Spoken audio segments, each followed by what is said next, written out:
So hello, a bit of a different review today because we're actually in bed.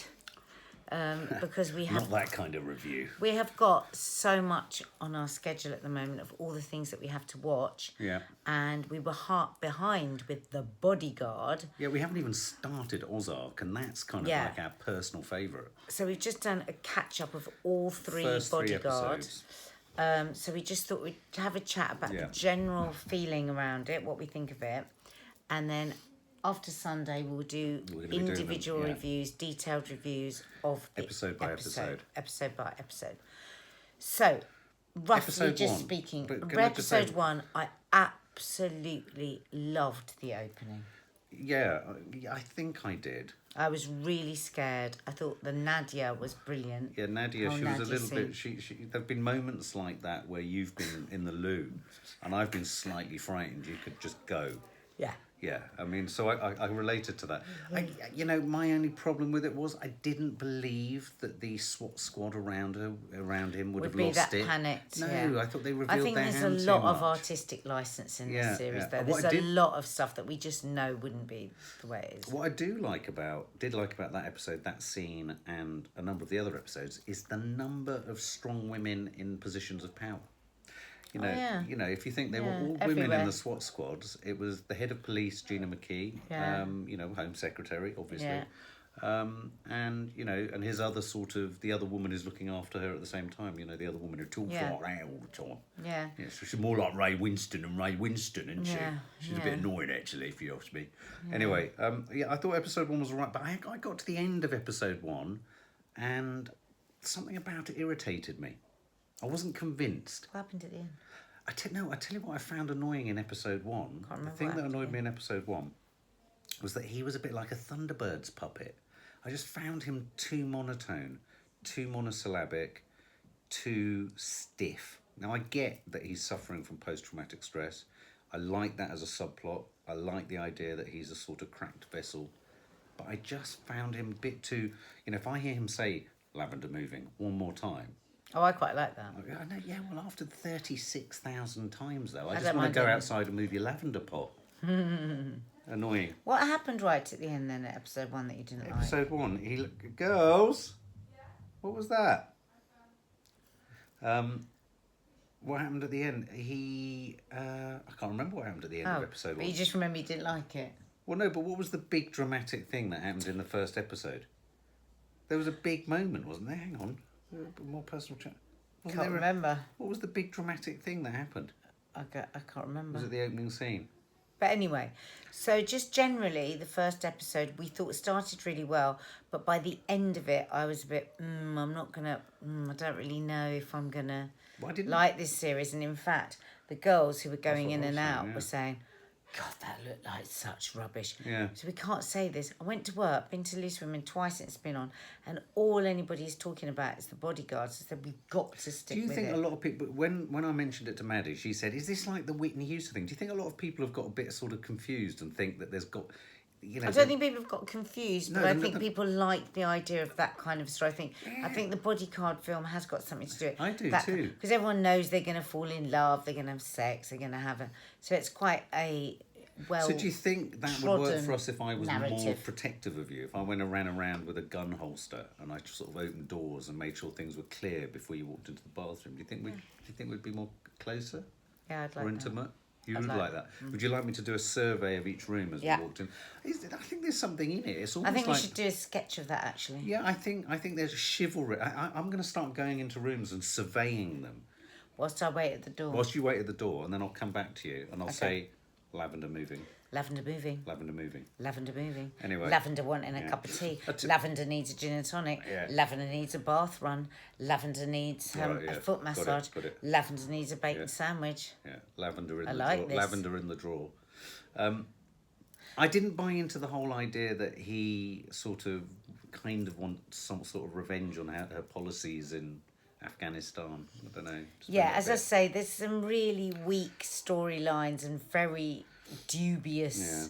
character development, but it's very watchable, and I actually loved episode 2. I was Well, really excited by episode 2. Yeah, I think episode 2 changed me round too. Because halfway through episode 1, we'd had enough, really. Well, episode 1, if I'd just gone on episode 1, I'd have turned it in. But because you guys, and because everyone keeps saying this is, what does it mean when they say the water cooler episode? Does it mean people around the water cooler talk It's about like it? at work, it's like at Loose Women, everyone's talking Have you about ever it. stood You're around going to a make water up. cooler? Have you ever stood around I a have water actually, cooler and yeah. talked about things like Yeah, this? I have. Well, so it's a water cooler moment for you. Yeah. I've never So, talked around a water cooler. Episode 2 got off to a cracking start. Yeah. I absolutely loved the whole ambush.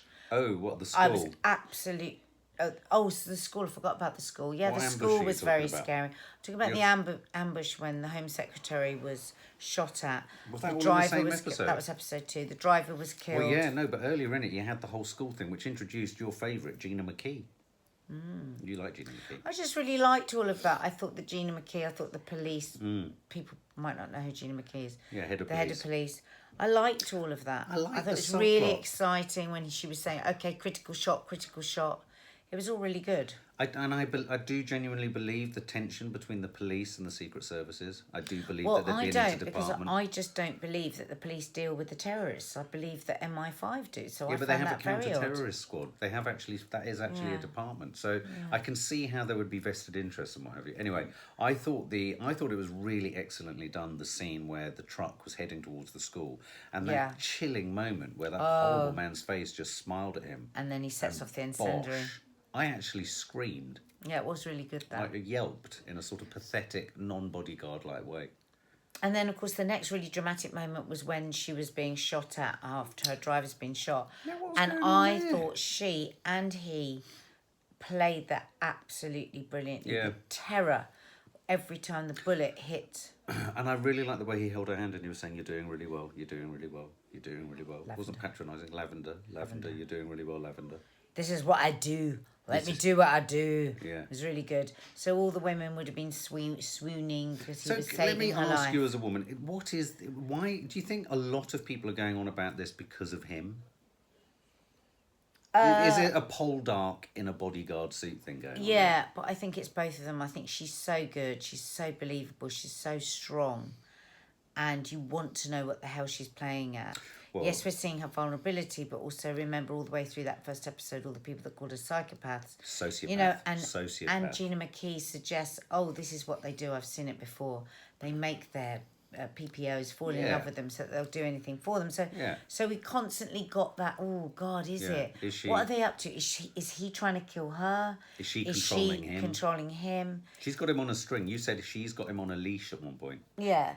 So all of that was really good, and I love that scene. I love that Which scene one? in the car. Oh, the car. And then, of course, the complication that maybe the police part all fell a bit apart for me when silly man on roof. Well, it fell was his apart when it was ex. his best mate because, for God's sake, with all of the layers and levels of security that are going on in intelligence, like you've rightly said, at some point he knows they're going to connect him with them. Why would he have lied unless he panicked? And if he did panic, we needed to see that rather than just. There's a gap missing there. But it was all round. It was a good episode, wasn't it? Yeah, but can I just say, big boner of contention. The sex scenes. What? After Wanderlust, in a weird way, Wanderlust was more authentic in its sex, I felt. But this is just like, I tell you what this is like. This is like really cheap 50 Shades in an expensive hotel. Everyone keeps saying about the chemistry between the two of them. What, The that it's first good? sex scene, when they were kissing, it was like, they looked like two turtles. They were like, Well, it was really odd. There was I like didn't a like mating it at cry. all. I didn't like it at It all. was very strange. But I just find it so unnecessary. I mean, Maddie often says, when has a sex scene ever added anything to a film? I mean, rarely. It just doesn't. Really? I think all the other Really? things are very sexy. You know, it's What's the other him things? looking Let's tell me. after her and Oh, yeah. lavender. Opening That's doors, what's surveying sexy. scenes. That's But why I'm the gonna do a lot more of it. actual sex is totally bleh. So what you're saying is you don't want that. You want me to actually just go in and No, survey rooms. I'm not talking about anything to do with you. I'm reviewing a program. No, I know. But what I'm just saying is No, that clearly no, your don't appetite bring is for... it back to you. Yeah, but it's always interesting to bring it back to me, isn't it? I find it interesting. Episode 3, and I have to say, biggest yawn of all, they're in bed together again. Again. Come on, guys. Boring. All We the got a bit snogging is just confused. stupid. A bit in and out of this episode, we got a bit confused, didn't we? He kept saying, I don't know what the hell's going on. It was getting frustrating. And it was like, What's I've happening? never heard so many acronyms. It was an SUV of a G5B and a BFN and an was RSD. very confusing. Lavender, PPO, SNT. I didn't understand why he hid the gun in the wall. Whose gun was it? Is it because it was a very similar looking gun, it seems, to the gunman's gun that he shot himself with? So was this a gun that would connect into him because it was the gun they both of had in evidence. Afghanistan? He was very good at grouting it, wasn't he? I noticed Very he good at grouted it, grouting. the DIY. Now, there was one scene where it's not often you get in a drama the Home Secretary masturbating. And I wanted to know whether she was channeling Theresa May or Amber Rudd. I actually feel so sick now that you put all those words together that I'm going to move us on. What was the Home Secretary reading about when she read about serious sexual assault Yes. and cocaine use? We didn't know. Was that the murdered? The murdered man who was shooting at them. No, sorry. Yeah, I think Yeah, it was the the murder. I think suicidal. it was the suit. I think it was the guy who was shooting at them in the car, wasn't it? That was about his Yeah. behaviour. Or Or was it about the David? Bodyguard? Is it about Bodyguard? I don't know. 'Cause Serious they're- sexual assault, cocaine. Ah, Because he hides it yes. from the police. And there's that moment where she knocks. Anyway, so he's So we asked, really, really want you to help us Yeah. with that because we explain, really don't know. Explain, because of course he's now spying on her. Yeah. For the police, and God knows who she's got spying on him. I'm sure someone's spying on him. But here's the thing: when she went into his room and he got her on the floor by the neck, do you think she's connected the cocaine use and sexual assault with that behaviour when she said you're out of control? Don't know. She goes to Checkers, which means she's in with the PM. So she's No, clearly but that's what I don't understand. She's gone to Checkers underground, not let anyone she's know. gone behind all the cabinet. But she's after the leadership. So Yeah, but he's she... probably, this could be a leader, like, I don't know, like David Cameron, who was deciding to leave. Is this a Right. leader who's about to go gracefully, but he wants to hand over the baton of authority? I think they to the need next to make person? that a bit clear because it was I all do a think bit they need odd. to make it a bit clear, but clearly there's machinations going on in the corridors of power. And then we have whiff of power. Every time there's a whiff of power, it's a sex scene. It kind of drives me nuts. It's kind of so obvious. It's like 50 Shades, but naff. Anyway, does she love him? Do you think she loves him? Does she Don't feel know. him? Yeah, don't know. If she's such you a think she loves sociopath, him? does she love him? Is there love? Is there a love component? Hang on a minute. Does he love her, or is he just using her? Is he Because trying we to don't get know. back at her? I don't think he loves her. No. I don't think he loves her. No. Anyway, at the lecture, I thought it was very clever the way they purposefully confused where the location of the bomb came from. Was he distracting things when he went outside to talk to the Asian chap who was her aide? Because he was her aide, wasn't he? And then the bomb happened when it went in, and it was the girl woman, ran in. the girl who's like Ray Winston. She ran. No, but the What young is girl, bomb? there was a young girl that looked like a journalist that ran Oh. in at the last minute. Is it her? Did David do it? We don't know. Did David blow her up? What do you think? Do you think David did it? What do you think? So Let us anyway, know. having not enjoyed the first episode, I'm kind of a bit hooked, Yeah. I think. So we will be keeping on. Yeah. And thank you for joining us. Please answer all these questions Please below. answer all Clarify what we these don't things, because we understand. do read them and it does help. And please subscribe to our channel. Hit the notification bell. Nearly at 10,000. When we get to 10,000, something spectacular Got a is going to happen. surprise. And I Take think it care. involves me and a gun holster. Good night, everybody. Where's So Lavender? I'm just going to survey Yeah. the room.